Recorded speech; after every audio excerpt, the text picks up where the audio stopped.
Hello and welcome to the World Wanderers podcast, your source for travel stories, travel destinations, and travel philosophy. I'm Amanda. I'm Ryan. And we're your hosts. Hey everyone, and welcome back to another episode of the World Wanderers podcast. We are super excited to be joined by Simon Valancourt from freedomsurfer.com today. And Simon is actually a fellow Canadian, originally from Quebec, Canada, who joined us from Japan to talk about internationalizing yourself. And so if you've listened to the podcast for a while, you probably heard us mention the idea of internationalizing yourself. We talk about it a bit with Jake DeSillis, and we've mentioned it on a few other episodes. And we really dive in on this episode. And so that idea about internationalizing yourself is kind of making yourself into almost like a multinational corporation. Something that's really interesting and cool about being alive in 2020 is the way technology has impacted the way we work, the way we connect, and the way we travel. And it has increased a lot of options. So if you're someone who works and travels, or a digital nomad, or a freelancer, something like that, you can do lots of things that just couldn't have been done 40 years ago in terms of setting yourself up with businesses in different countries, changing your residency, and lots of interesting things that may benefit your life. And that's an area that Simon is an expert on. He created Freedom Surfer, and he documents the policies of taxes, visas, immigration, banking in all sorts of countries all over the world. It's really a fascinating website to just dive into and explore. And it's something that we were excited to talk to him about because this is something that we're interested in. And so in this episode, you'll probably notice us asking some hypothetical questions that sound an awful lot like we might just be asking them for ourselves. And that's because we were really excited to pick Simon's brain and ask him some questions. And it's one of the great things about hosting a podcast like this. Yeah, and so on this episode, we talk a lot about Simon's travel story, what inspired him to travel, how he's been able to internationalize himself and, open businesses around the world while traveling and living in others. And we also talk a lot about things like changing your tax home and changing your residency. And we do dive into some things that are pretty specific to being Canadian or American. So if you are not interested in something like internationalizing yourself, this might not be the episode for you. But if you are interested in this concept or interested in learning more about it, then we hope you really enjoy hearing from Simon. All right, now we are excited to be joined by Simon from freedomsurfer.com. Simon, thank you so much for taking the time to talk to us.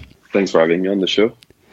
Yeah, and before we get into it, I just want to say thank you for building such an awesome resource. I think, I can't remember if I found out about Freedom Surfer from an interview on the Voluntary Life podcast, or if I kind of already knew about it and then just found out more about your background on that interview. But over the past couple of years, as we've been thinking of where to base ourselves and just kind of going down that wormhole of like, where could we live in the world? Freedom Surfer is such a good resource for that, to be able to look up and, what's it like to become a resident of Uruguay or Paraguay or Singapore? So many great in-depth summaries of countries. So just thank you for building that. I'm happy it's been useful to you. And so just to kind of get started, you mentioned in the intro, but you're originally from Canada. How did you kind of come across the idea and then get started with traveling full time? Actually, it's a bit of a funny story because back when I first started traveling in 2012, the whole concept of being a digital nomad or location independence didn't really exist. Or at least it was not publicized the way it is now. So I was looking at that time at a way to save on taxes because I was getting absolutely slaughtered by the CRA. I was trading currencies and other financial instruments full time. And I was looking for a way to save on taxes, and I came across this radio show that on a expat network in the Caribbean that were talking about how you can basically travel full time and internationalize every aspect of your life so that you're basically never falling into the trap of qualifying as a tax resident anywhere.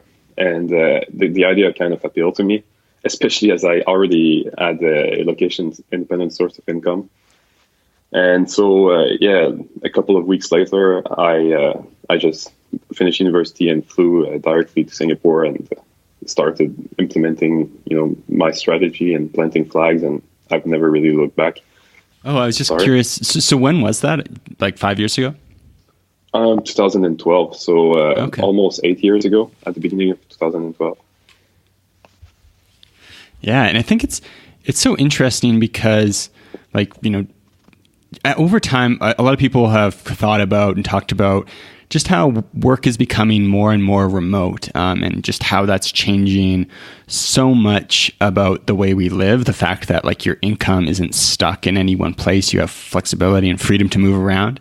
But I don't think people have really considered the consequences of that. And I think, for us, we can really relate to that feeling of starting to travel more, not really thinking about.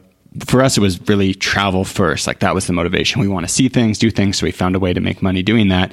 And then you're kind of realizing, like, hey, I'm not spending any time in this country. I'm not using any of the services.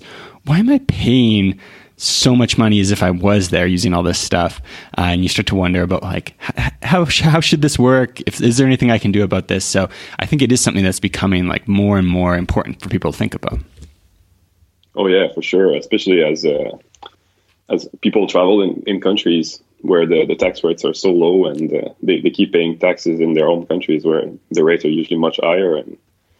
And for most people, there's no reason why they should keep paying taxes. As you said, they're not using the services back home. In some cases, in Canada, for example, they're not even qualifying for healthcare anymore because they're not spending enough time in the country. So, I have seen a lot of people becoming interested in recent years about tax optimization.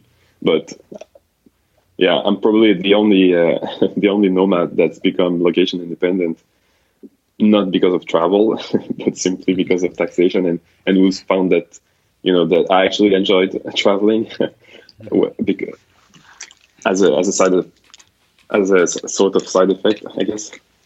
Yeah, I think it's kind of cool that you did it the opposite way around. I mean, it's interesting to hear how, you were driven by, like, hey, let's lower my tax rate. I'm going to go to Singapore, start there, check that out.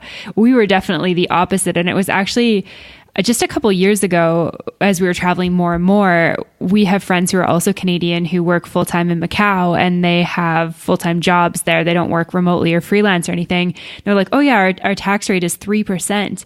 And I was like, wait, what? I was like, is that even a thing? Because I think that the way that we grow up, especially, I guess for me, because I didn't have a particular interest in learning about all that stuff, it's like I didn't really realize that I had to pay all this money until it was like, okay, I'm making money now, and all of a sudden I owe the government like thousands and thousands of dollars. And then I'm like, okay, well, I'm out of the country for most of the year. Like, what am I even paying for? It's like I go back to Canada and I'm like, okay, well, I got to, like, go to the doctors like 4 times to make this worth it, and, like, do a big road trip so I can drive on the highways, et cetera, et cetera.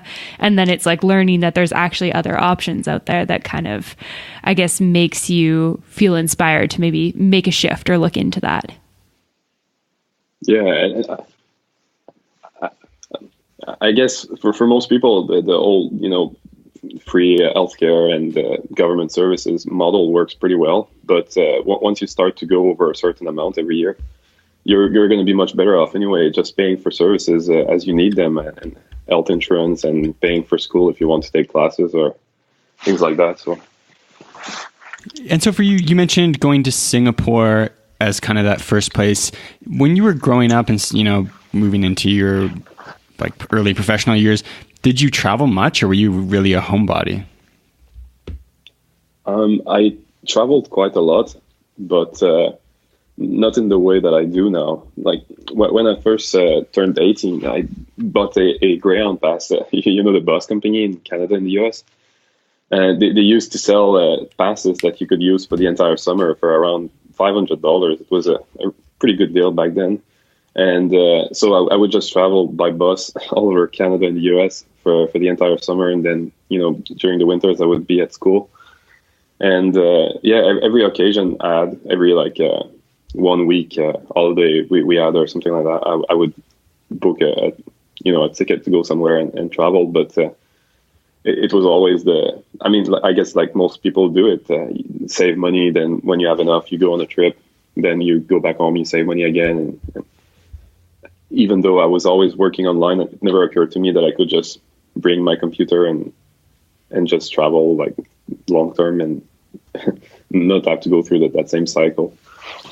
Yeah, that's definitely a stage that we went through as well. Like our first couple trips was like, okay, travel, spend all of our money, come back home, save a bunch, go travel again. And we were kind of like, okay, we need to make this more sustainable.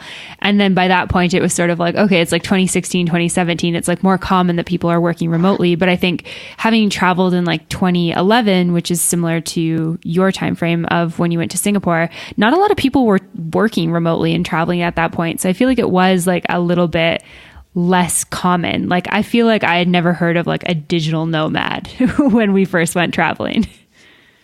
Yeah, definitely. And there was no resources back then. Like if you Google this lifestyle, there was pretty much nothing. Just when I first started living the location independent lifestyle in 2012, I don't even think the term digital nomad existed. Almost everyone I was meeting in the places I was in were either backpackers that were taking a couple of months off, or people that were doing it like me for the tax benefits, or to just for the lifestyle perhaps, but yeah, there was no one really, I guess, doing a normal job but remotely doing it. And so it's been quite the change to like see so many people now do it, even though the community is still quite small. Yeah, absolutely. I mean, I don't know about you, but I get a ton of Facebook ads trying to advertise location independent lifestyle to me pretty much constantly. So lots of people doing it now and trying to sell that lifestyle. I guess I'm curious, if we back up to 2012 when you went to Singapore, what was the process of actually, I guess, changing your residency outside of Canada like? At that time, I learned about the, like I said on the radio show, about the whole concept at the beginning of the year. And so I started, to research every option, and to plan my flags, where I would plant them and everything. And so I set up this offshore company in Belize. And the trip to Singapore was basically to open bank accounts for it and brokerage accounts. So that was one of my flags. And but I didn't go to Singapore to set up residency there. I went to the first couple of years. Actually, I was kind of based in China for the most part, and so it was a pretty good deal, because back then the way the tax system works there is, if you don't spend 12 months, like a full 12 months in the country, you're not a tax resident, even though you could spend like 11 a month and a half. So yeah, I just, planned the flags and pretty much improvised in terms of where I would go, depending on whether I liked the place or not. And so for people who are like completely new to this, and even honestly for me, I kind of understand the idea of planting flags, but can you walk us through like when people are talking about like 4 flags, 5 flags, like what exactly does that mean? The idea about the flag theory is basically that you should separate every aspect of your life into different countries to minimize exposure to risk and to maximize the benefits that these countries can offer. So you should set up your business, for example, in one country, your banking in one country. You should have your personal residency in another country. You should spend your time in another country and have your citizenship in another country. So that's the 5 flags.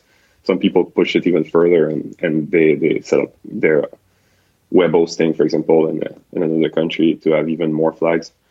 But for most people, what works best is the 5 flag. So, like the citizenship flag, everyone already has it. It's the place where you're born. If you're lucky, it's a good passport that you have, so you can travel visa-free to a lot of countries. If not, it's a good idea to maybe use one of the citizenship for investment programs, or maybe even consider immigration into a country that has a better passport. The residency flag is the one that's going to be the most interesting for most people. It's basically where you're going to be paying your taxes or not, depending on the country you choose. But it's not as simple as just saying, this country has a lot of advantages. It's a tax haven and everything, so I'm going to set my residency there, and that's it. you actually have to qualify as a tax resident in that country. So it should be, it has to be, it's a balancing act. It has to be a country you actually like spending time in, because you're going to have to maintain the residency. And it should also be a country that is more advantageous than your own country. Otherwise, it's kind of pointless to go through the trouble. The other flags are really just about your own preferences. The business, for example, it doesn't really matter, because you're going to be paying the business taxes in your country of residency anyway. And banking, it's also all about preferences. I like banking in places like the US because the credit cards are really good and I get tons of benefits from it.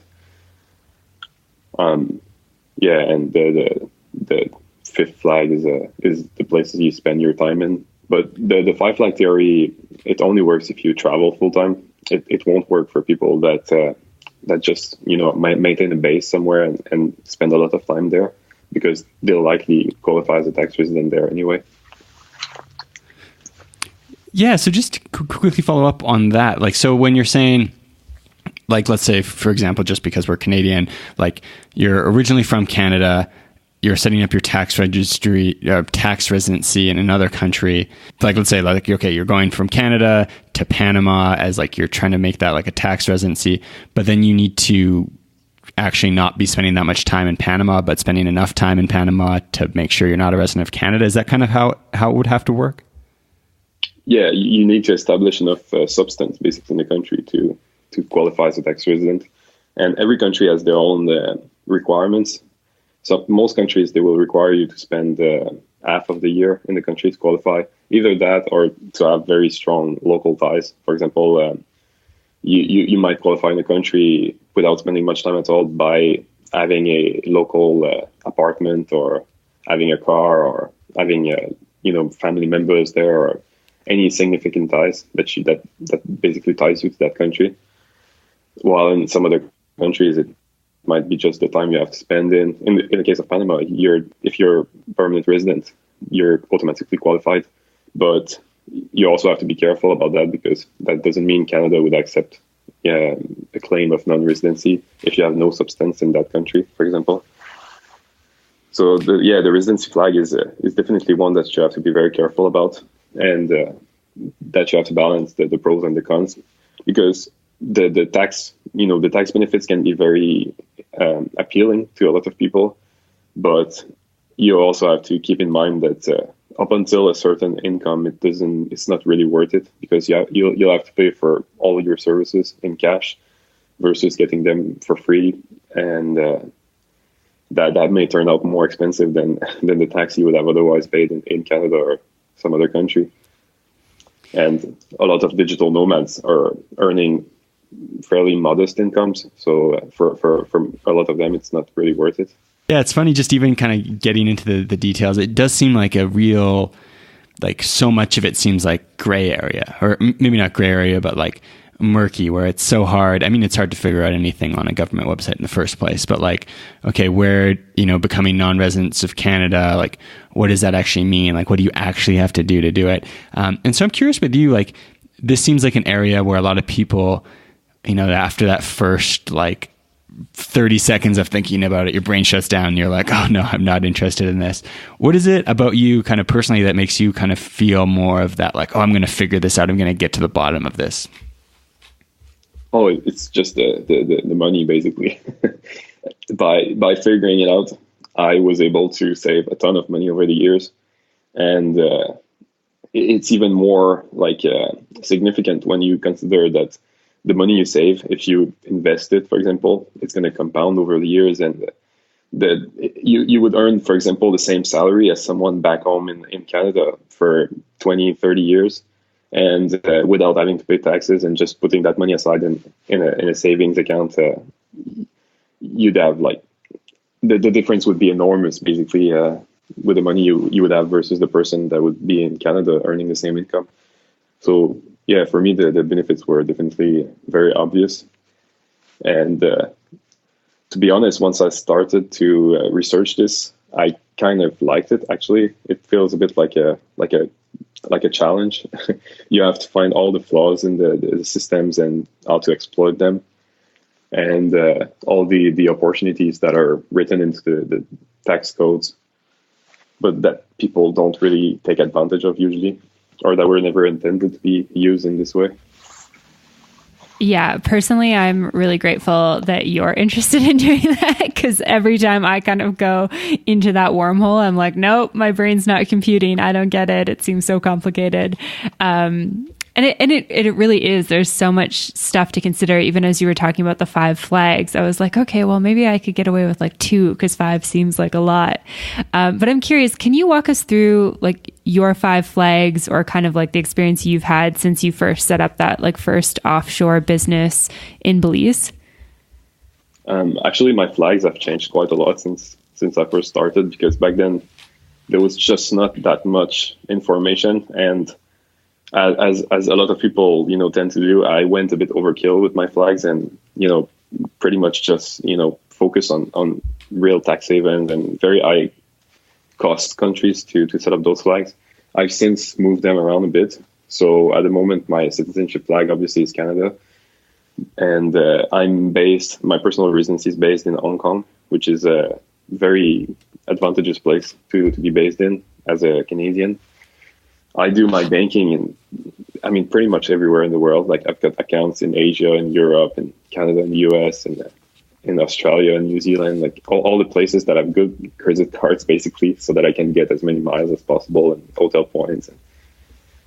I've got businesses in multiple countries. I'm a big fan of the pass-through structures, which are basically, in Canada, there would be like limited partnerships, LLPs, LLCs, basically structures you set up that are business structures, but the taxes just flow through to yourself or to a holding company.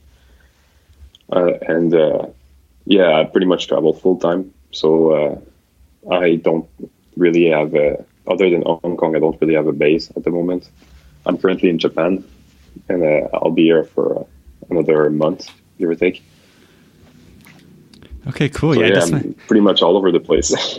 Yeah, I definitely want to get your thoughts on what Japan's been like so far. But I am curious, so since we're Canadian and a bunch of our audience is Canadian, what does it require? I know, like, compared to the US, it's easier to become not resident of Canada. But what does that actually look like in terms of like how long you have to spend in Hong Kong or in a different country to become a non-resident of Canada and have that be kind of relatively clear, so you're not going to run into problems with it? Actually, in the case of Canada, it's relatively simple. You just have to spend more than 6 months outside of the country every year, and you have to. And depending on your assets in Canada, you may have to go through the expatriation process or not. If you own, for example, a house, it's going to be a bit like if you died. Your house is going to be sold on paper and then bought again by your non-resident self, and so you may have to pay capital gains on that, but it's very easy. You just have to spend more than half of the year outside of the country, and you have to establish residency somewhere else to be able to back yourself, basically, in case the CRA wants any proof that you're really moved out of the country and not just a long-term traveler. But they don't require you to spend a certain amount of time in another country. They just require you to qualify as a tax resident in another country. So it really depends on the country you go to, like what their rules are. In the case of Hong Kong and most other ex-British colonies, it's all about domicile. So it's not how long you spend in the country; it's what your ties to the country are. So you should set up a local apartment or house or whatever. You should set up banking there. You should have a gym membership if you can, or like as many ties as possible, so that you can kind of look like a normal person there, and keep qualifying for taxes, even though you're not spending that much time there. So it's just about finding a country and moving out of the country and of Canada and spending as much of your time outside of the country. And obviously, your income should all be sourced from outside of Canada as well. Otherwise, it's going to be taxed at the flat non-resident rate. And so for you kind of personally, you mentioned being in Japan. How do you kind of decide where you want to go, where you want to spend time, and how much time you want to spend in each place? there's not that much planning that goes into it. I usually just go where I feel like going. I quite like the food in Japan, so I visit a couple of times every year, mostly for the food, and I explore more remote regions because each region has their own like local dishes, and I really like to go there and try them. I like nature as well, so I choose a lot of my destinations based on the hiking there, if it's any good, and if there's scuba diving opportunities, things like that. That's definitely a big factor for me. I also like to minimize discomfort, so I avoid most destinations that don't have good infrastructure. I tend to stick to first world countries or places like Malaysia, for example, that have pretty good infrastructure, or Eastern Europe. Yeah, I guess we all have places that appeal to us more, so I stick to those usually. But I also like to try new places, and sometimes I set myself challenges. Like last year, I went on a trip across. I wanted to see how it's like to live on remote islands, so I went to a bunch of islands in Polynesia and like Easter Island and places like the Azores to see that with my own eyes. And there's so many places to go to in the world. Even though I travel full time, I still feel sometimes like there's not enough time, to see all that I want to see. Yeah, it's kind of funny. We often talk about how you would think with this lifestyle, and this is going to sound like obviously like a really, great problem to have to a lot of people. But you think with this lifestyle, it's like, oh, you're going to be ticking items off your bucket list, but you kind of just feel like it keeps growing and growing and growing. Like even for us, we've spent a lot of time in Mexico over the past few years, but I feel like today we have even more places we want to go in Mexico than we did when we first got here. And it's true of like so many parts of the world where it's like, oh, we need to go back to Eastern Europe. We need to go do more stuff in Asia. You just find more and more stuff you want to do. Yeah, the more you become aware of those opportunities, the more like opportunities there seems to be and places you want to go. And it's also a balancing act because you kind of have to keep, you have to travel slowly so that you don't get too tired and so that the lifestyle doesn't become too much of a burden. But you have to travel fast enough at the same time so that you can see places and not just spend all your time in the same place. So, yeah, and like in the beginning, it was really, I've slowed down definitely a lot over the years. I used to travel in a really crazy way in the beginning because I felt like, oh, now that I can go everywhere, I can go everywhere, and I'm going to do it. And like, let's fly to Europe for the weekend, and like then let's go to Egypt, to see the pyramids because I just watched a movie and the movie was set in Egypt, and then let's go to India because I feel like eating Indian food, and I was doing it, like 2 days in one country, then flying to another part of the world, like spending 3 days, and then flying to another part of the world, spending 2 days, and like. Now That's I'm amazing. much more relaxed I'm getting about tired it. just listening to it. Yeah, that was kind of like our very first Euro trip. And like Europe's really tough because everything's so close. And it's like, it's really easy to get a little bit greedy because you're like, oh, well, it's only like 5 hours to train here. And we could just do this country. We could see it in like 2 days. And then it's like, you're exhausted at the end of it. It's like, I need to sleep for a year because we did way too much stuff. Yeah, I mean, when you think about it, when you plan the trip, it sounds easy. You just think to yourself like, oh, it's just a 2-hour flight. But when you have to actually do it, like spend the time at the airport and then sit on the plane and then figure out how to get into town and everything, it really takes a toll on you. And yeah, it's much better to slow travel and stick to like try to avoid discomfort. Basically, if you don't like buses, like I do, for example, avoid them completely and sometimes spend a lot more money to avoid, any source of discomfort. It can make a big difference. Yeah. And I think too, we found like balancing work with travel too. Like we have to give ourselves that time to actually do work or we don't make any money, which then we don't make any money. We're going to probably have to go home at some point. For me, actually, the more I travel, the better it is because I usually don't work well at all when I'm at home. I almost never work from the hotel room. So I'm at my most productive when I'm on the train, for example, or if I'm in a coffee shop somewhere that's interesting, or if there's basically lots of sounds around me and stuff going on. So the more time I spend outside or, out and about, the more productive I am. So, so traveling a lot is not necessarily a bad thing for me, but it's more like in terms of my health and also the social aspect too. It's hard to make friendships if you're always moving around. Yeah, and that it makes me think about, there's the idea of like sometimes having so much freedom can kind of lead us to create our own like prisons, in a way, obviously metaphorically. Do you ever find yourself like missing just like living all year in Canada, or like feel like, oh, maybe I just should like go back home and spend my whole year there?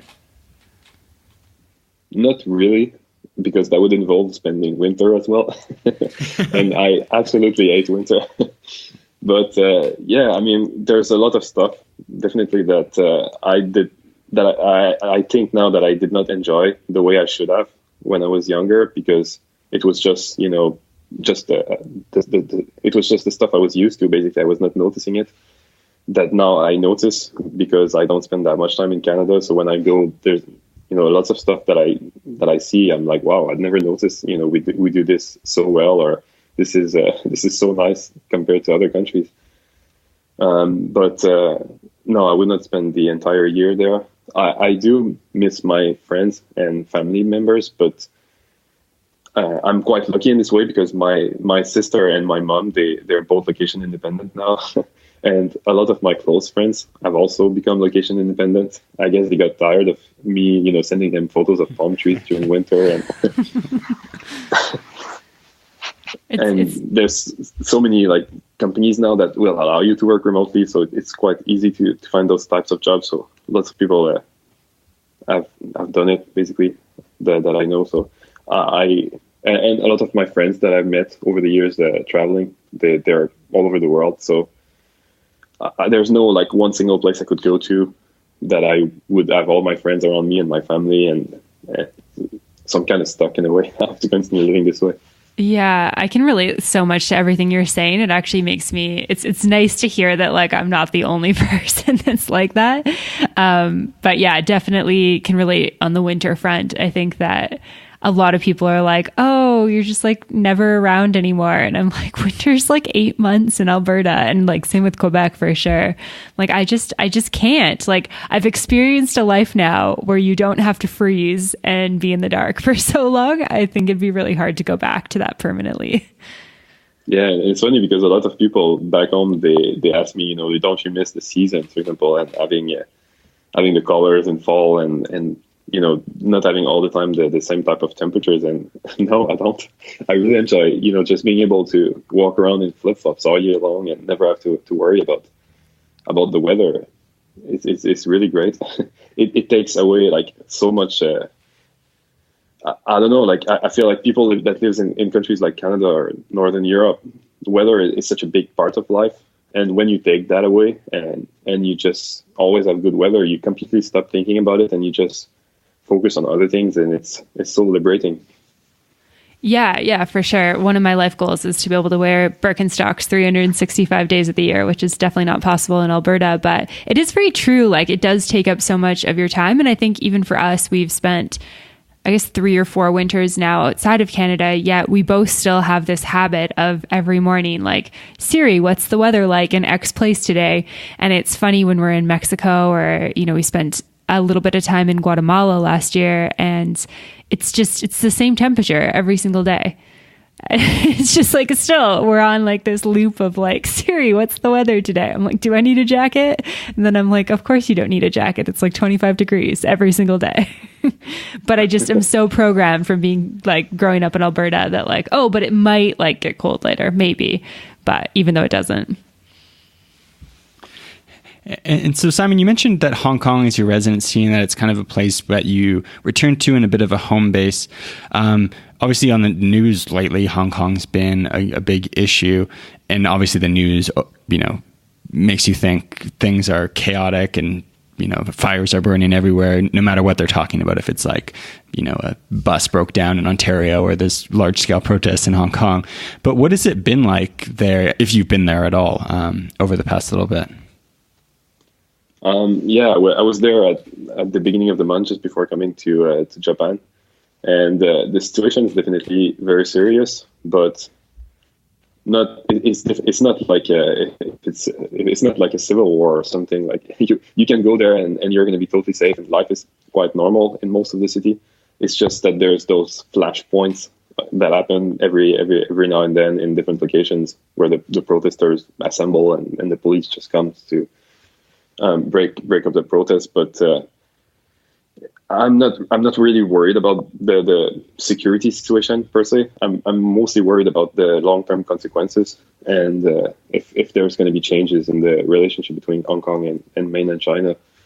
So personally, I've taken the step to establish residency in New Zealand a couple of months ago as a backup, and hopefully things are going to go well in Hong Kong. But if they don't, I'm all set in another advantageous country. So.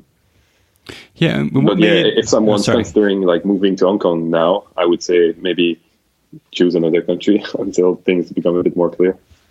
Yeah, it's something that when we started looking at like, okay, what countries are available to us for, potentially changing our residency outside of Canada. I mean, Hong Kong comes up on all the lists for Canadians, but just with everything being so uncertain, we're like, do we go down the route of opening a business there? Like, I don't know. But I'm curious, I don't know much about New Zealand's residency program for Canadians. Do they have like a good tax relationship, I guess, if that's what you call it? The taxes in New Zealand are quite similar to the taxes in Canada, perhaps even higher than they would be in Alberta. The thing is, though, they have this program for new residents where they don't tax you on your non-New Zealand sourced income for the first 4 years. So it's essentially a bit like Panama or Hong Kong, really, for 4 years. And getting residency there is quite easy. It's basically just you set up a business, you invest a certain amount in it, and as long as the business is legit and not, as long as you have a good business plan and they feel like you can actually, achieve those goals in your business plan, then they'll give you the visa, and you can renew it indefinitely until you reach permanent residency. Okay, that's cool. I'm curious, when you go through the process of like opening a new business in a new country and establishing this new ability to have residency, I mean, most people don't go through this like at all, or maybe they go through it like one time, and it seems like you've done it so much. Do you hire somebody to help you locally? Do you just do it all yourself? And if so, what sort of like resources do you use to figure everything out? I usually do it myself. And most of the flags that I've planted were planted in English-speaking countries or countries that have resources in English. So it was not a problem really. But if I was to set up a flag in a country where I don't speak the language, I just use a translator. Not necessarily hire a lawyer for that or something like that, because most of the time it's not needed. And I always prefer, and I think it's a good idea to learn the process for yourself, so you know like all the ins and outs, and so that once you learn it, the process is quite similar in other countries, so you can replicate it in other countries if needed. It's a good skill to have. Okay, yeah. So it's definitely like it's not easy. It requires spending a lot of time reading, government resources and blogs and like the what other people that have done it have written about it, but it's not as difficult as what people would imagine either. And it doesn't, in most cases, it doesn't like require huge investments or to be like very wealthy to use those programs and to apply for residency in most countries.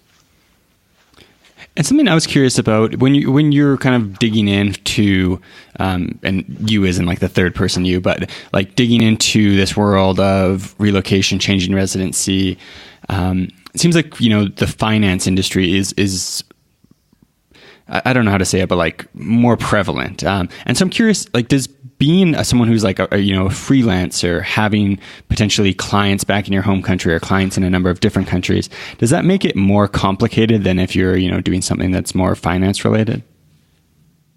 Not really, no, because in most countries they will only consider where you work, not where your clients are located. So if you were Canadian and you were to move abroad, but most of your clients are located in Canada, as long as you don't work yourself in Canada, it's not going to be considered Canadian income. So it's easier in this way than what most people think about. Like, and having all your clients in your own country is not the real barrier to move your residency somewhere else. And would that be why traveling is important as well? Because if you were, like, let's say, moving to a different country, and then that country didn't have tax on worldwide income, but then you're working in that country, that would then become local income? Yeah. So in territorial taxation countries like Panama, if you work there, it's going to be considered local income and taxed in Panama. So you won't really get, benefits from having moved your residency there. The benefits come when you're not working there, but resident there. So your income isn't local, so it isn't taxed. I think a lot of people anyway go down this road because they want to travel and pay as little in taxes as possible, not because they want to actually immigrate to that country and live full time there. And there are options obviously for people that want to live full time in that country, but they're not as appealing for most of us as the territorial taxation countries, which are good, like in between, I guess, and they're the best options for location independent long term travelers. Yeah, absolutely. And so if there's Canadians listening who were starting out with this brand new, what would be the countries that you would recommend that they start with?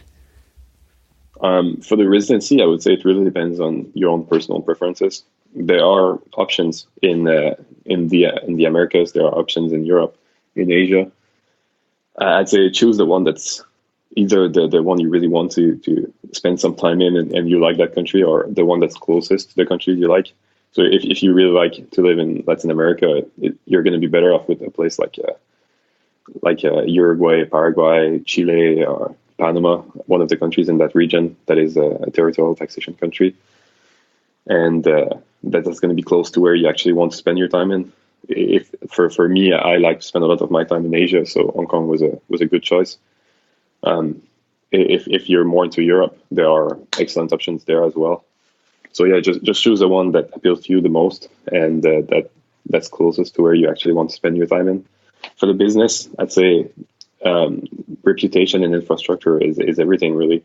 So set up in the US, the UK. If you're not Canadian and you're European, for example, you can set up in Canada, or high reputation countries. Don't do like I did in the beginning and set up in a place like Belize, because it's just going to be trouble. And banking is the same. Just go for the countries that have the best infrastructure, the best accounts, the most benefits for what you need. Like if it's frequent flyer points, you're after definitely the US, maybe like Singapore or Hong Kong. Okay, yeah, that's all good info. With the bank accounts in the US, and maybe this is a silly question, but do you run into any problems with just going there and being like, hey, can I open up a bank account? Is that something you can do in the States? And I'm asking because I feel like I'm always very cautious with not wanting to piss off the IRS or get myself kicked out. I'm like, okay, everyone here is a little intense. I'm just going to not do anything that's going to get me in trouble. Actually, the US for non-resident is probably the easiest country in the world you can open bank accounts in.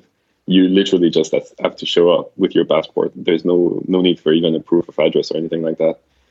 And you're going to walk out of the bank with your account open already. Not every bank, obviously, is going to accept non-residents, but all the major ones do. And it's the same for credit cards. You don't even need to have a social security number or an ITIN to apply for cards. You can apply just with your passport over the phone with many of the major banks. And you can have a credit score with the local credit monitoring agencies, even though you don't have the social security number. So it's easy to build your credit reputation, I guess you would call it, and then apply for better cards, even if you don't live there.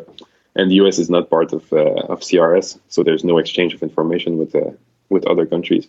So it's also a very good place to hide money if somebody wanted to do that. Yeah, insert disclaimer here. It's actually become pretty much the biggest tax haven in the world now, the US.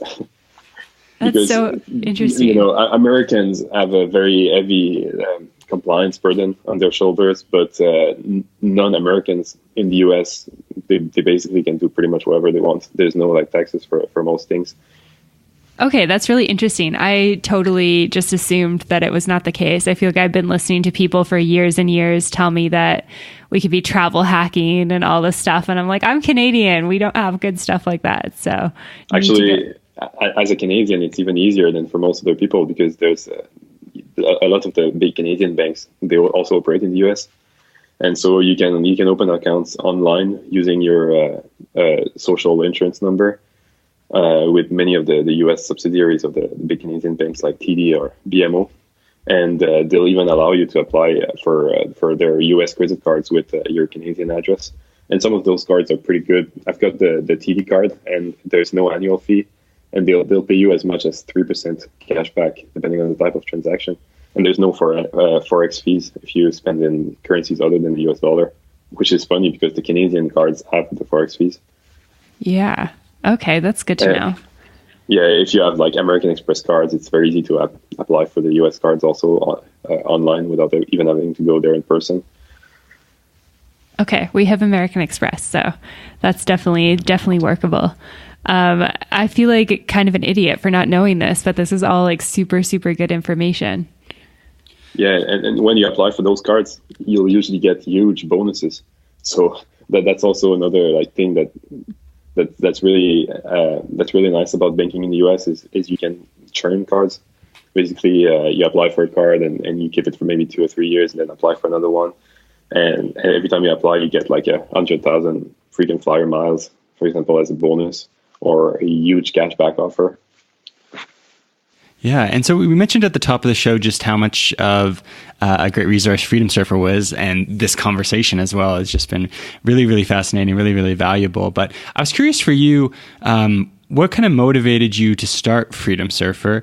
And then, now that you've been doing it for a number of years, what kind of motivates you to keep going? And how does that kind of relate to just like, getting fulfillment out of life in general? Is that kind of a piece of that for you?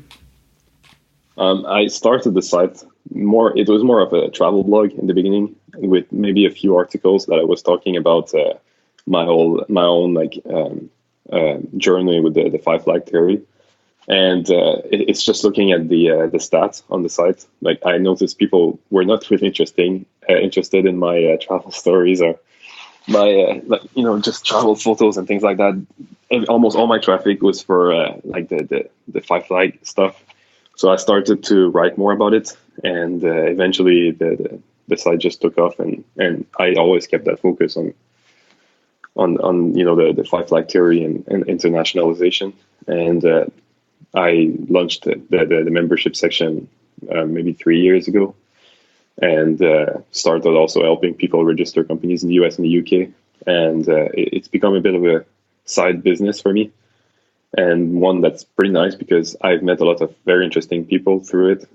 And I guess that's been the biggest reward, really, all the connections I've made through it, because everyone that comes to the site is somewhat interested in what I'm talking about. So it's all interesting people, right, that will find the site. So it's really interesting, like all the people you meet through it. And in the future, I see myself obviously continuing to write on the site. I've not been as active in the last year or so because I've been focusing on other projects, but I'd like to focus again a lot more on Freedom Surfer in the future. Yeah, and everybody listening should definitely go check it out, even if you're not at the time thinking about relocating, just to find out information. And I feel like it's almost just like fun to browse through these different countries and kind of just imagine like what it would be like to do that. I remember like looking through and seeing, in Uruguay, you can become a citizen if you're married after 3 years, and all these cool little like interesting places that you don't really think about, but might be cool options. And so, Simon, you mentioned a little bit earlier on that last year, going and seeing what it was like on remote islands was something that was kind of a goal of yours that you were taking off your bucket list.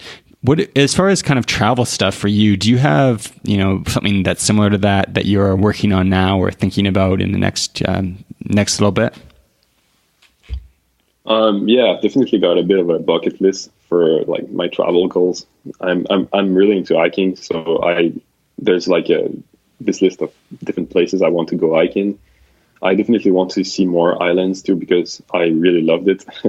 It's kind of surprised me because I've always been more of a city person. I like going to nature and smaller towns, but most of my time is spent in big cities where there's lots of restaurants and services, because I don't cook. I don't do like any, I pretty much rely on those services. And so it surprised me that I enjoyed those remote islands so much, even though it's pretty difficult on some of them to get services. Like there was an island in French Polynesia that I got to, and on that day, everything was closed. There was no restaurants, no grocery stores, nothing. So I had to go around the entire island trying to find something to eat, and eventually found a resort that let me in, even though I was not like staying there to to have a meal. And but yeah, it was so much fun, and I want to see more islands, even though it's a bit sometimes challenging because there's not a lot of flights going to some of them, and sometimes you'll have to wait a week for the next flight. And yeah, I would like to see more of Latin America as well, because I've been pretty much all over Europe, all over Asia, and all over North America, but I've not seen much of Latin America.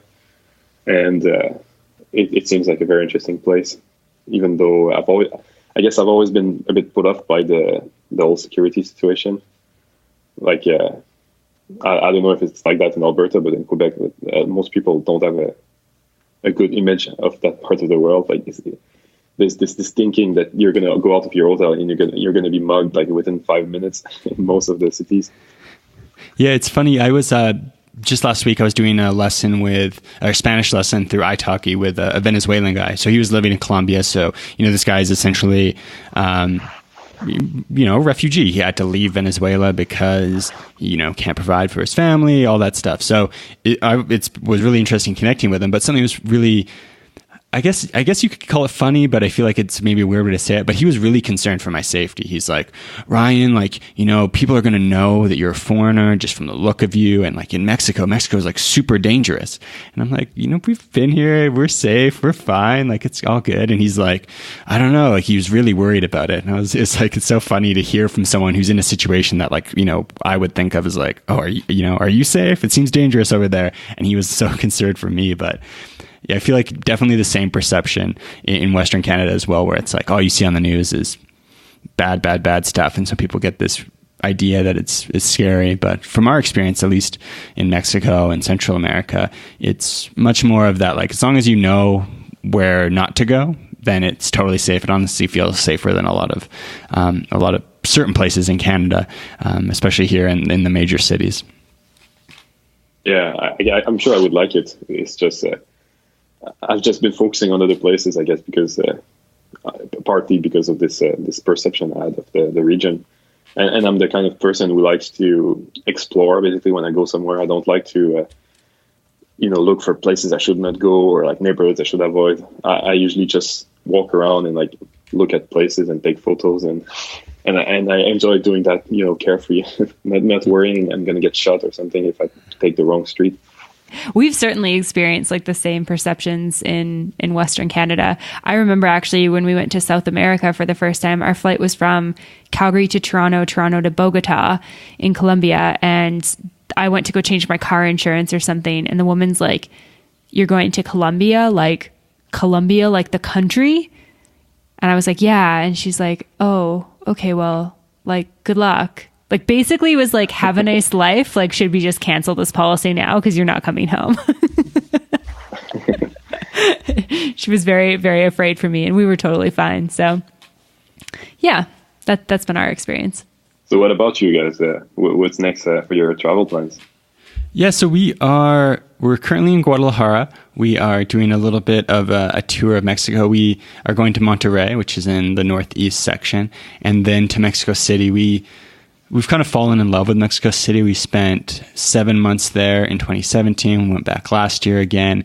And this year we went here to Guadalajara just because had been once, seemed really nice, kind of seemed like a slightly less exciting, less really cool stuff to do, but probably a little bit more livable, a little bit more affordable city in Mexico. So we're going back to Mexico City again, just to make sure we can like get to all our favorite places and get a little bit of Day of the Dead festivities.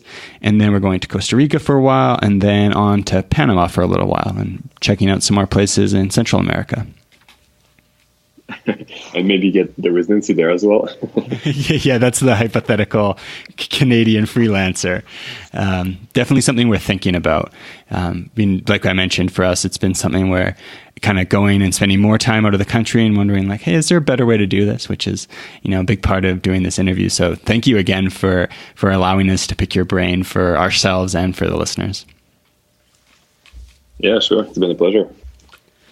Yeah, and like I said at the beginning, I'm really, really grateful that people like you exist, because every time I get on these websites, I feel like I immediately get a headache and I'm like, I need to shut this down. I just don't get what it's talking about. So really grateful for all the resources that you have provided for ourselves and other readers, and for taking the time to, research all of that and put all that information out there for people. And you mentioned, I guess we've mentioned it, you mentioned it, it's freedomsurfer.com.